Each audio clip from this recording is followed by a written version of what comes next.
There are a ton of movies that are expected to be released this year. Some of them look really promising, while others look like a complete box office bomb. So let's take a look at the top 10 2017 biggest movie flop predictions. Let me know what you guys think is gonna just flop this year. So starting off this list, in at number 10 with 50 Shades Darker. And I know what you guys are thinking. Oh my god, Landon, it's real life right now. How is that movie gonna flop? This movie's gonna be so good. So this upcoming erotic romance drama is a sequel to 50 Shades of Grey. I haven't seen it, which is why I think this movie will flop, because the first one didn't appeal to me. I don't think this one's gonna appeal to me. It is expected to be released on February 10th, 2017 by Universal Pictures. Apparently, people are complaining that there are a lot of scenes from the trailer that have been adjusted and do not reflect what was in the novel. Also, the budget for this film is half of what it cost to make the original, so the quality and caliber of this movie is expected to be a lot less. Moving into number 9, we have Pitch Perfect 3. This is another installment of the musical comedy drama film of Pitch Perfect series. It is expected to be released at the end of this year, December 22nd, 2017. So I guess it'll take us a long time to find out what this movie's gonna do at the box office. But as of right now, critics are complaining that this whole concept is tired and unoriginal, and that this series should just be stopped. But who knows, maybe this movie will surprise us. Resident Evil: The Final Chapter comes in to this list at number 8. The science fiction action horror film is set to be released on January 27th, 2017. So by the time you watch this video, it might be out by now. And this is the release in the United States. The film picks up 3 weeks after the event of the previous Resident Evil movie. A lot of people are disappointed with the franchise because they believe that these films do not do the video games any justice. Other complaints in the film quality was way less than par, and it appears as though the directors were drunk when they filmed some action sequences, according to critics. And also, a few notes of this movie: YouTube star Matthew Santoro is going to be in it. I think he's like one of the zombies or something like that. And also, there was a stunt person in this movie. She smacked into a tree. She was like hospitalized, and I think they're going to use that footage in the movie. So critics predict that this film will not do that well in box office, and I guess thankfully that this will be the last of the franchise. Number 7 is Transformers: The Last Knight. This film is the 5th installment of the Transformers film series. I thought these movies were long gone. Is Shia LaBeouf, is he still the main character? Is Megan Fox still in this movie? Well, this one's directed by Michael Bay, and sorry to disappoint you guys, but the good news is that this will be the final Transformers film that is directed by him. This is scheduled to be released on June 23rd, 2017. A lot of people argue that every Transformer since the second one has just gone to garbage. It started off great. Like, I really enjoyed the first ones, and the second one was good, and I stopped watching. Triple X: Return of Xander Cage, and this comes in to number 6. This is an American action film that stars Vin Diesel, and it is the 3rd installment of the Triple X franchise. This film will be released on January 20th, 2017, so again, probably by the time this video is out, that movie's already out. So we got some box office predictions, but this is pre-filmed a long time ago, so let's see if I'm right. A lot of critics are complaining that this film shares the same trashy action sequences as the other 2 films, and the storyline is simply uncreative and boring. However, since Vin Diesel is in the movie, maybe this film still has a chance to do okay at the box office. I really like this guy. I think this guy's brilliant. He was so good in the Furious movies as well. But do you guys enjoy this franchise? Are you gonna go see this movie? Number 5 brings us to Baywatch.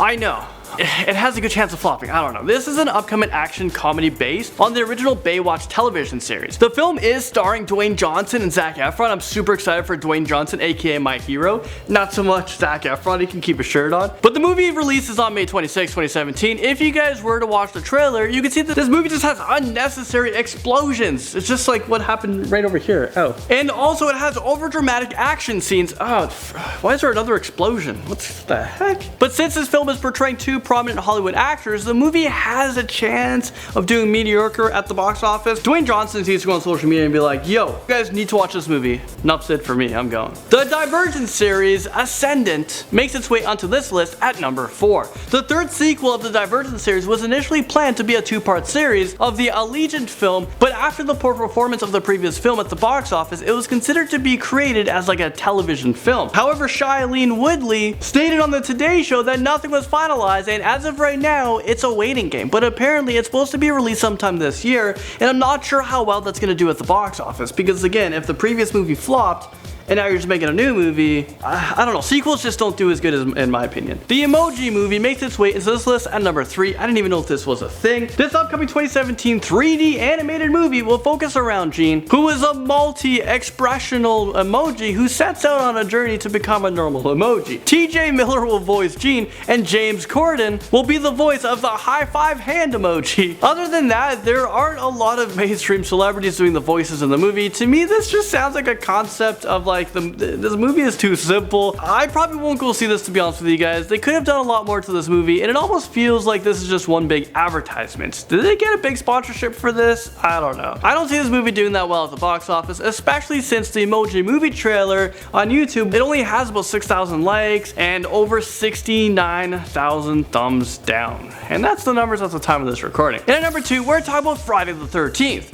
The legendary mass murderer Jason Voorhees will be reprising his role in the new Friday the 13th movie that is set to be released on October 13th, 2017 to get ready for Halloween, which coincidentally is a Friday. So Friday the 13th, that's why it's just before Halloween and it's not released on Halloween. But we all remember when they tried to remake the series back in 2009, it did horribly at the box office. They got a rating of 4.2 out of 10. A lot of people were expecting this movie to tank because they expect the script to be similar to original movies instead of attempting to update and revolutionize the series. It's like the Spider-Man movies. You have Spider-Man, the Amazing Spider-Man. It's the same damn thing. I have a feeling that this movie will do okay at the box office just because people are nostalgic and want to see this series continue. Making its way into number 1 spot, we have The Bye Bye Man. Okay, with a title like that, how could this movie expect to do well at the box office? Could you imagine, hey, 3 tickets for The Bye Bye Man? You can't take that one seriously. But you should take it seriously because this is a horror thriller film of 3 college students who moved into an old house where they find themselves hunted by a supernatural entity called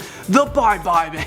Sorry, I just can't tell with a straight face. The Bye Bye Man, really? Well, this movie's gonna be released on January 13th of this year, so again, this movie's already out by the time you watch our video. It has received generally negative reviews from film critics, and film critics, they usually have it right, but not all the time. So, the average rating on Rotten Tomatoes, which is usually right, it's a 3.7 out of 10, but due to the poor acting, undeveloped characters, and awful script writing, apparently there were more laughs in the theater than terrified gasps. And this is a horror movie, but you know what, I don't know, I've been to many horror movies and I seem to be laughing more in them than being scared, but I kind of like that, I don't know. Am I the only one here? Well, thanks for watching this video, guys, it was a whole lot of fun, and I'll see you guys in the next video. Bye.